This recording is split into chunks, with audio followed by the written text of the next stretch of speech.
Hey y'all, so I am usually over in the chair and I've got my jacket on for these reviews, but I'm a little out of sync with the holidays and just have to sort of put this together real fast. So I'm going to put this together real fast, but try not to talk real fast because I tend to do that. This is a review of Mobile Suit Gundam Unicorn Episode 4, Gundam UC Episode 4, the OVA.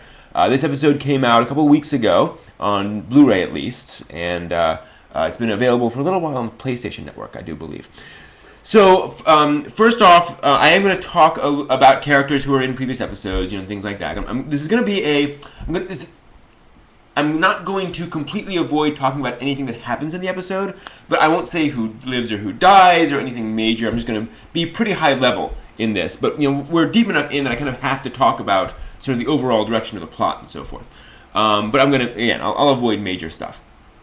Also, quick warning, catch up. I mean, if you haven't watched the previous episodes in a while, as I hadn't, it might be worth going back and rewatching them. I felt a little lost. I hadn't watched Unicorn since episode 3 came out, and there were characters that were coming in that I recognized, but I wasn't sure what all the significance of them were. So definitely worth going back and catching up a little bit. I felt lost a little bit. Animation in this one, fluid and more so than I even expected from Sunrise. It's quite realistic, and there's this element of three-dimensionality to the characters that you normally only ever get in a movie, where characters are often turning to one side or the other. You're seeing them from different angles. Usually in a TV show or an OVA, you're fairly limited in terms of the angles you'll see characters at. And in this one, it feels very realistic in 3D in that sense. I mean, obviously it's not CGI, but if a character moves like this,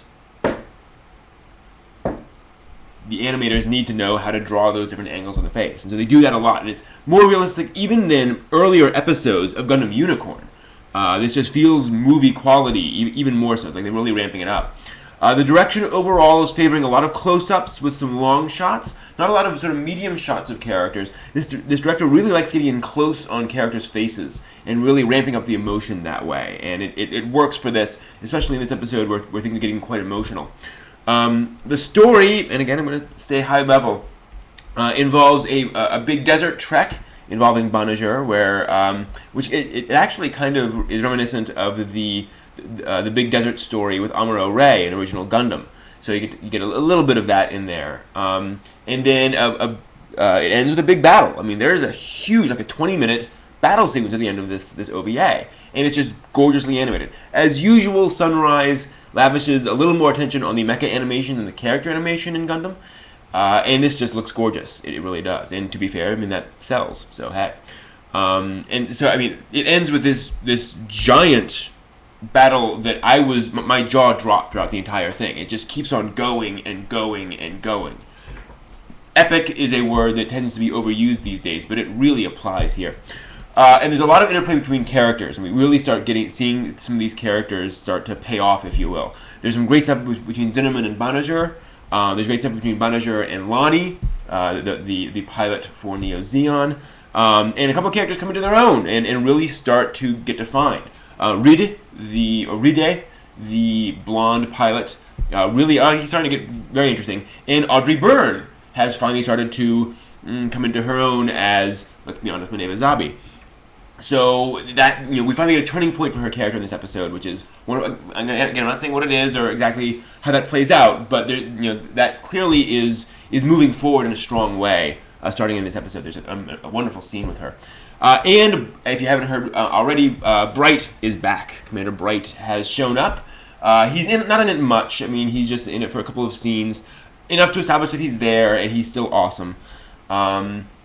And there are a couple other little fun bits in there. But I'm pretty sure that he's there so that we'll have him later, but they need to sort of bring him in at some point. It's kind of like, okay, well, we'll have him establish who he is so that he can be kind of awesome in later episodes. The voices, as always, are pretty much perfect. I mean, there's a lot of emotion without being over-emotional. It doesn't feel soap opera-like, but the characters are clearly going through some major emotional turmoil in this episode.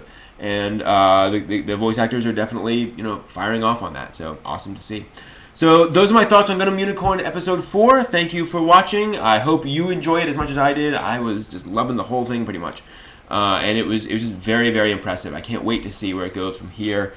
This OVA has gotten increasingly impressive as the series goes on in multiple ways. So that's cool. So that's it for Gundam Unicorn Episode 4. Thanks for watching.